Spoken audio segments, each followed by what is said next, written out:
Hi everyone, my name is Cams. I am a student.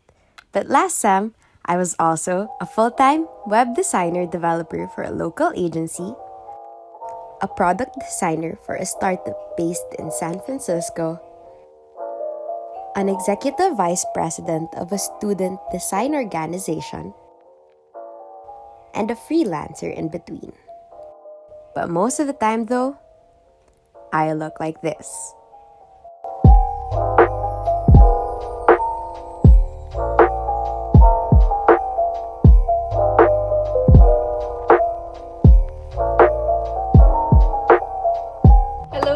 Hello everyone! Welcome back to my channel. And before I start this video, I'd just like to thank everyone for all the support that you gave me for the first video, and daming nagpapa-shoutout din. So hi everyone! And I'm back with a new video! You probably noticed I dyed my hair pink. It was just kind of me thinking about, hey, if I don't do it now while we're in quarantine and there's no one to judge me, then when will I ever do it, right? Yeah, basically my hair is now pink. Moving on to the video, this is actually kind of a clickbait, just saying, because out of the 8 classes that I had 7 A's and I had 1 B+. So the point of this isn't really to strive for perfection or something, or even flex about it, but to actually kind of inspire other people that work and school can be done at the same time. And there's value to it, doing both. But I also just want to give a disclaimer that everyone's condition is different. I feel like I was privileged enough to have kind of a sense of stability that, in a way, even though we're facing financial difficulties, especially this quarantine, I have kind of a set of connections that I can tap into. And at the same time, my mental health is quite stable. I understand that some other people have certain circumstances that might hinder them from being able to work and do school at the same time, and that's totally fine. This isn't a competition, this isn't a race of who gets to work earlier or who gets more working experience, but this is more for me to be able to share to you guys what I do to stay sane, even with what I was handling in the first sem. So I wouldn't say that this was an easy ride. First sem was crazy for me, in the sense that I feel like in a way I committed to more than what I expected, but I tried my best to push through to deliver in every aspect and just be present in every single commitment. And best of all, I got to help my family a lot in this quarantine period where we were really facing a lot of financial difficulties, and the least that I could do was be less of a liability for them and just support them in the best way that I can. Okay, so without further ado, let's get to the video! Here are my tips for how to get straight A's while having work. I personally don't dress up or make up for the day since I'm just at home, unless I have a meeting. What's important though is I have a life to work ritual. For me, it's as simple as taking a glass of water before I go to work. I think though that your day should start with a strong and resilient mindset. Days will be tough and loaded, but wake up taking it a day at a time. You can't afford to stress about next week if you can manage not to. Kumbaga, wag mo problemahin ang di mo makakontrol ngayon. Yes, queen! Now here's a rule of thumb. Do schoolworks 3 to 4 days before the deadline. Usually, online work is given in bulk in online classes, so dedicate a time to finish everything beforehand. You'll have to do everything whether you do it early or late anyway. I found it effective also to view things by the hour, what I can possibly accomplish within that frame and how to estimate it. I don't do bullet journals because I personally get so invested in making it pretty that I waste so much time in it. Instead, I set up tabs with everything I have to do for the day. Mental load of the work to be done, and there is even a gratifying feeling every time you close a tab. Also, you have to dedicate breaks with intention. If you take a break for eating, then eat. If you take a break for working out, then work out. Don't be caught up using that phone scrolling through social media when you are in your work clothes. When I do scroll through social media, I usually set up a timer. This way, I avoid over-scrolling or spending too much time in its algorithm. This is important. Treat yourself sometimes. I personally am very frugal. and always make it a point to save. However, I do spend on things that will boost my productivity and give me ROI.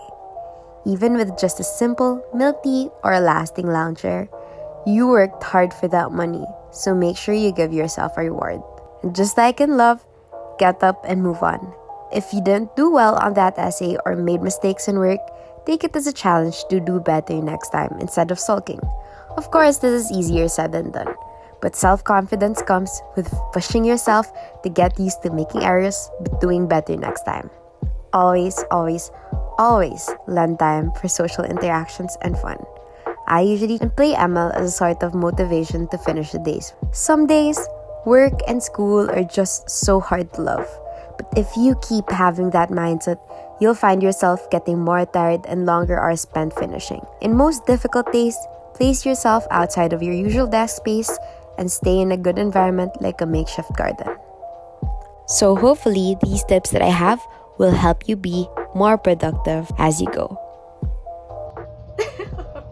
Okay, so sinabi ko na sa inyo, medyo walang kwenta yung video, diba? They were generally just productivity hacks. Honestly, I feel like every journey and every person is different. That you can't just really use productivity hacks to kind of give them the tips on how to go forward.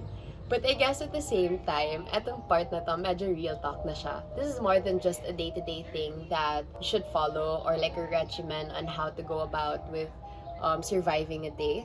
But this is actually more towards yung mga tanong na, hey, Cams, like, okay nga, you save your time for this and that. But like, first of all, how do you even get a job? Or how viable is it even, especially given your scholar, ganon, parang, why would you even risk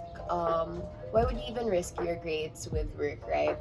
So I guess I'll start off with that. So I really felt like I had a lot more time in quarantine that I had when it was on-site classes. And in on-site classes, the most that I would probably go for is internship. I do suggest to start off with an internship. I started an internship myself in a startup as well. That's how you really grow your working experience. But it was just me feeling like I had the confidence.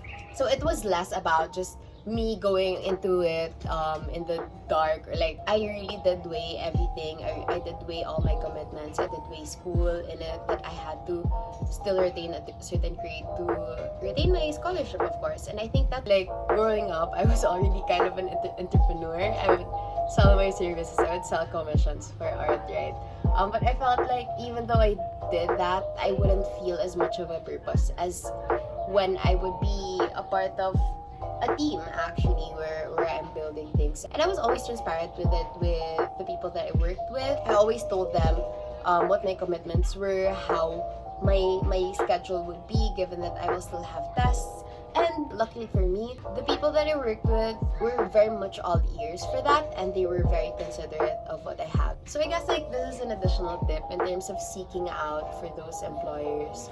Always be transparent, always be as open as possible in terms of your commitments as a working student. I did my best to always pace myself with what the workload was, set expectations.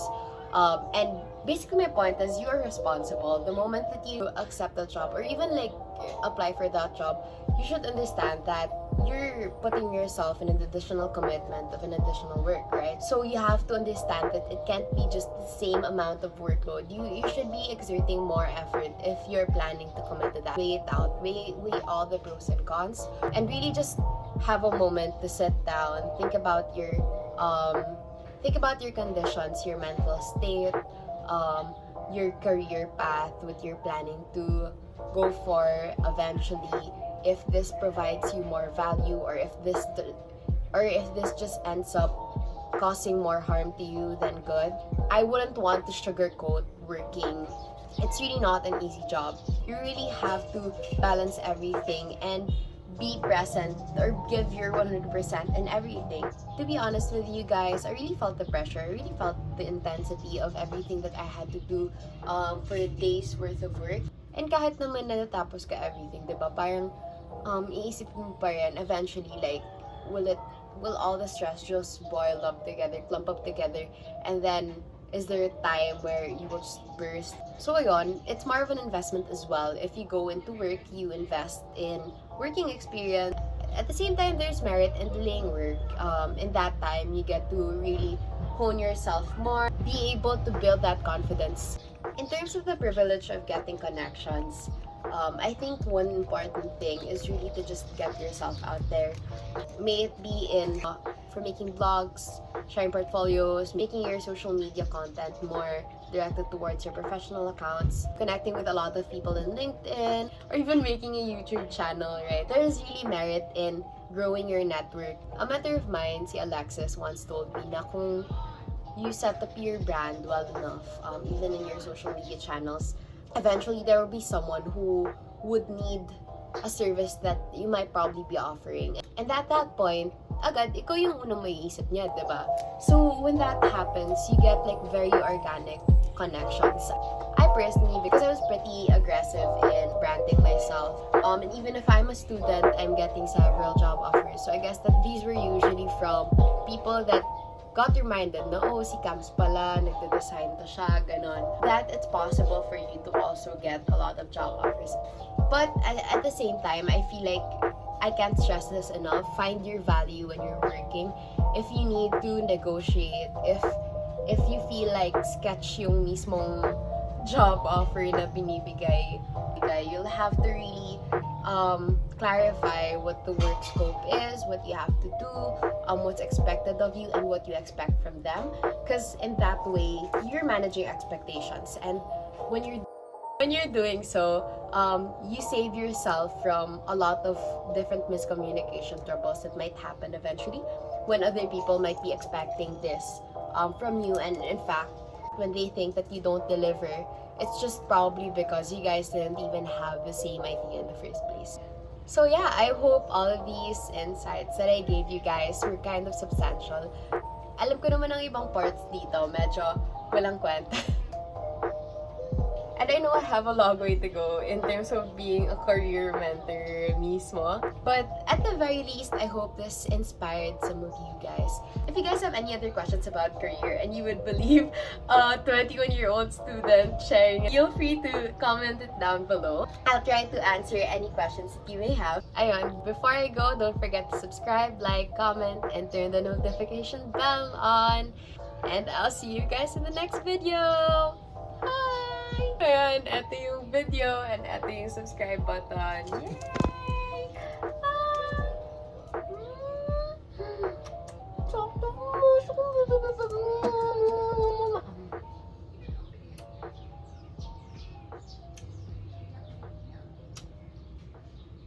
Ah!